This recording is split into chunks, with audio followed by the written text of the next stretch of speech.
సుమన్ టీవీలో మీ business promotions కోసం ఈ కింది నెంబర్ను సంప్రదించగలరు.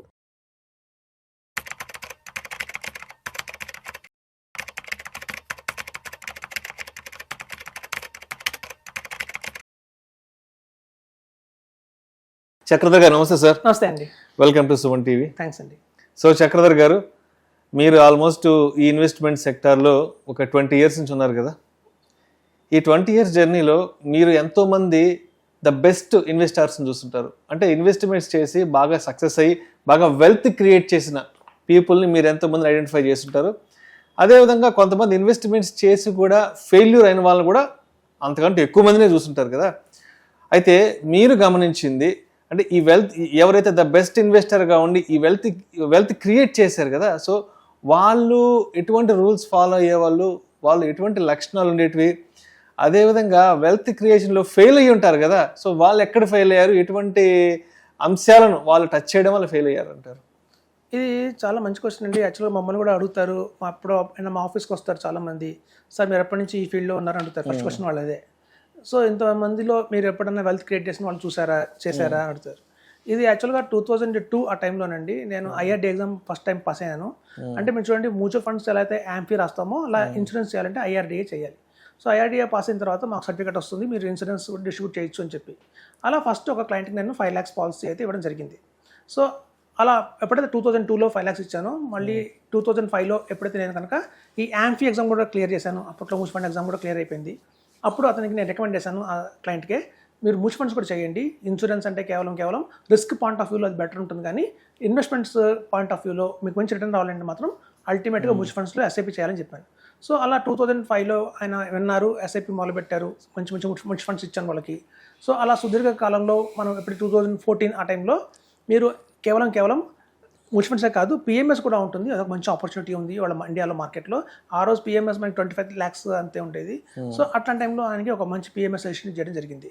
సో ఎప్పటికప్పుడు మనం చెప్తున్నప్పుడల్లా వాళ్ళు మారుతూ అంటే కేవలం ఇన్సూరెన్స్లోనే ఉండకుండా, కేవలం మ్యూచువల్ ఫండ్స్లోనే ఉండకుండా అటు పిఎంఎస్, ఏఏఎఫ్ అలా మార్చుకుంటూ అలా 5 lakhsతో మొదలుపెట్టిన క్లయింట్ ఇవాళ ఆయన వెల్త్ 10 కోట్లు అయింది. 10 కోట్లు. సో ఆ 10 crores అక్యుములేట్ అయినందువల్ల ఆయన చాలా సక్సెస్ఫుల్గా ఫీల్ అవుతున్నారు.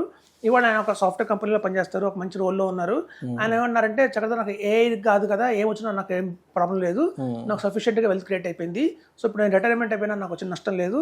సో కాబట్టి అందరూ భయపడుతున్నారు, మా ఆఫీస్లో ప్యానిక్ అయిపోతున్నారు, ఏదో వచ్చింది కొత్తగా కానీ దానివల్ల నాకైతే ఇంపాక్ట్ ఏం లేదు, నాకు ఆల్రెడీ సఫిషియెంట్ వెల్త్ క్రియేట్ అయిందని.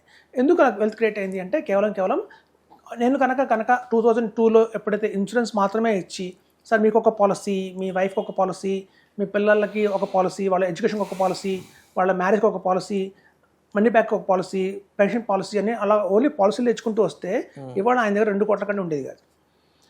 కేవలం మ్యూచువల్ ఫండ్స్ మాత్రమే ఇచ్చుంటే కనుక నేను, సార్ ఒక ఫ్లెక్సీ క్యాప్లో వేయండి, మిడ్ క్యాప్లో వేయండి, స్మాల్ క్యాప్ వేయండి, లార్జ్ క్యాప్ వేయండి, బిజినెస్ సైకిల్ ఫండ్ వేయండి, థీమాటిక్ ఫండ్ వేయండి, ఇట్లా కంపెనీ మార్చుకుంటూ కేవలం మ్యూచువల్ ఫండ్స్లోనే మాత్రమే ఇన్వెస్ట్మెంట్ చేస్తుంటే ఇవాళ 5 crores కంటే వెల్త్ క్రియేట్ అయ్యేది కాదు. ఎప్పుడైతే కనుక ఒక పర్టికులర్ సెగ్మెంట్కి స్టిక్ అయిపోకుండా అటు insurance, mutual funds, PMS, AF, small case ఇట్లా అన్నిట్లో మధ్యలో కార్పొరేట్ బాండ్స్ కూడా యాడ్ చేసాం. ఎందుకంటే మొత్తం మార్కెట్లో ఉండకూడదు, కొంత సేఫ్టీ కూడా ఉండాలి అని చెప్పి కార్పొరేట్ బాండ్స్ కూడా యాడ్ చేసాం. సో ఇట్లా అన్నిట్లో ఇన్వెస్ట్మెంట్ చేయడం వల్ల ఆయనకి 10 crores అయితే అక్యుములేట్ అయింది. అలాగే ఒక 2005లో నా దగ్గర ఇంకో క్లయింట్ వచ్చారు. ఆయన దగ్గర మ్యూచువల్ ఫండ్స్లోనే వస్తూనే మ్యూచువల్ ఫండ్స్ మొదలుపెట్టారు నా క్లయింట్. ఆయన సెకండ్ బెస్ట్ క్లయింట్ నాకు. సో ఆ క్లయింట్ ఏం చేశారంటే, ఎప్పుడు కూడా మ్యూచువల్ ఫండ్స్ అనేవాళ్ళు.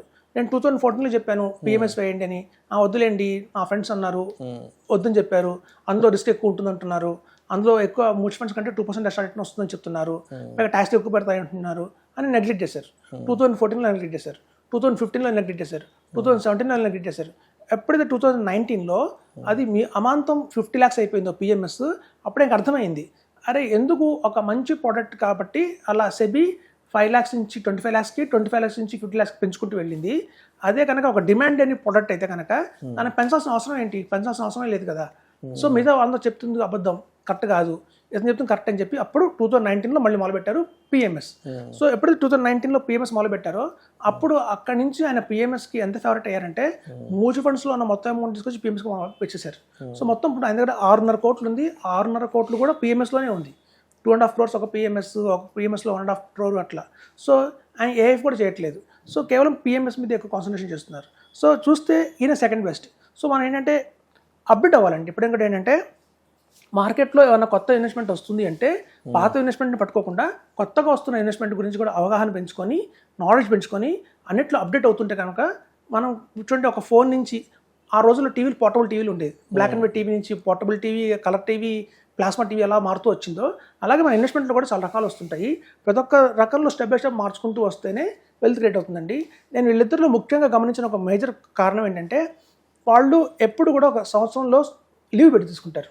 అండ్ మనం సాధారణంగా లీవ్ అనగానే ఇప్పుడు చూడండి, ఒక బుధవారం హాలిడే వచ్చింది, గురువారం హాలిడే వచ్చింది, శనివారం, ఆదివారం ఇలాగ హాలిడే, శుక్రవారం మధ్యలో హాలిడే పెట్టుకుంటే మొత్తం కంటిన్యూస్గా 5 days హాలిడేస్ వస్తాయి కదని చెప్పి చాలామంది లీవ్స్ని అలా యూజ్ చేసుకుంటారు. కానీ వీళ్ళిద్దరు అలా కాదండి. వీళ్ళిద్దరిలో నాకు కామన్ పాయింట్ ఏంటంటే సంవత్సరంలో ఒక రోజు మాత్రం కేవలం ఫైనాన్షియల్ ప్లానింగ్ కోసం మాత్రమే లీవ్ తీసుకుంటారు. ఆ రోజు నీకు ఏ పని పెట్టుకోరు.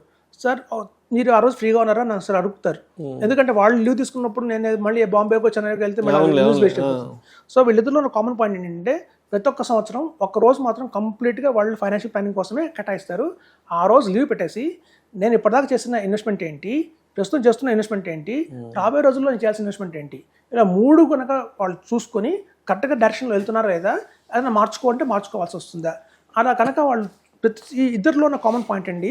ఒక సక్సెస్ఫుల్ ఇన్వెస్టర్కి కావాల్సిన మేజర్ పాయింట్ ఏంటంటే మొత్తం మన జీవితంలో ఒక ఇయర్లో ఒక రోజు మొత్తం కంపల్సరీగా కేటాయించాలండి ఫైనాన్షియల్ ప్లానింగ్ కోసం. ఒక అడ్వైజర్తో కూర్చొని, ఒక డిస్ట్రిబ్యూటర్తో కూర్చొని మొత్తం ప్రణాళిక తీసుకోవాలి. ఎందుకంటే చాలామంది మా దగ్గర వస్తారు ఇన్వెస్టర్స్, మీరు అడిగారు సక్సెస్ఫుల్ కాన్ఫిడెంట్ ఇన్వెస్టర్స్ ఎవరు అని. వాళ్ళు ఎలా ఉంటారంటే ఒక ఆదివారం పెట్టుకుందాము సార్ అంటారు. ఆ ఆదివారం నేను కంపల్సరీగా మీతో ఈ సండే కూర్చుంటానంటారు. కానీ సండే రాగానే వాళ్ళ వైఫ్ ఆల్రెడీ ప్రామిస్ ఇస్తుంది ఇంకోళ్ళకి, మేము ఇంటికి వస్తాం భోజనానికి అని చెప్పి. సార్ సండే రాగానే సార్ రాలేకపోతున్నాను, వాళ్ళ ఎవరంటే అపాయింట్మెంట్ ఉంది, మాకు భోజనం ఉంది అని అంటారు. సో వాళ్ళు ప్రతి ఒక్క సండే, సాటర్డే అని అలా పోస్ట్పోన్ చేసుకుంటూ కొంతమంది ఇన్వెస్టర్లు అంటారు మా దగ్గర, సార్ నేను 3 సంవత్సరాల నుంచి ట్రై చేద్దాం అనుకుంటున్నాను, మిమ్మల్ని కావడానికి వాళ్ళ కావట్లేదు అంటారు. సో అక్కడ ఏంటంటే వాళ్ళలో ఆ సీరియస్నెస్ లేదు. ముందు ఏంటంటే అవగాహన లేదు, ప్రొడక్ట్ మీద సీరియస్నెస్ ఉండదు. ఒక క్వశ్చన్ని 100 మంది దగ్గర అడుగుతారు, ఇది కరెక్టా కాదా అని. దాంతో ఏంటంటే చాలా మంది కాదు అన్నారంటే అది కరెక్ట్ కాదేమో అనుకుంటారు. సో ఇట్లా ఏంటంటే మల్టిపుల్ అడ్వైజర్స్ దగ్గర తీసుకోవడం కానివ్వండి, లేకపోతే మార్కెట్ ఎంత చెప్తున్నా కూడా భయపడిపోయి మధ్యలో వెళ్ళిపోవడం కానివ్వండి, ఇలాంటివన్నీ చాలా ఉంటాయండి. సో కాబట్టి ఏంటంటే సక్సెస్ఫుల్ కాని వాళ్ళలో ఏంటంటే సిన్సియారిటీ అనేది ఉండదు. ఫస్ట్ ఆఫ్ ఆల్ వాళ్ళు ఏంటంటే టైం పాస్ కోసం ఇన్వెస్ట్మెంట్ చేద్దాం అనుకున్న థాట్లో ఉంటారు. నా డబ్బులు మిగిలియి ఇన్వెస్ట్మెంట్ చేద్దాం అనుకుంటారు తప్ప ఫస్ట్ ఇన్వెస్ట్మెంట్ చేసిన తర్వాత మిగిలిన అమౌంట్ని మనం ఖర్చు పెట్టుకుందాం అనే వాళ్ళు కూడా చాలా తక్కువ మంది ఉంటారండి. ఎక్కువ స్పెండింగ్ నేచర్ ఎక్కువ ఉంటుంది వాళ్ళకి. సో అట్లాంటి కేటగిరీ కూడా ఉంటారు సక్సెస్ఫుల్ కాని వాళ్ళలో.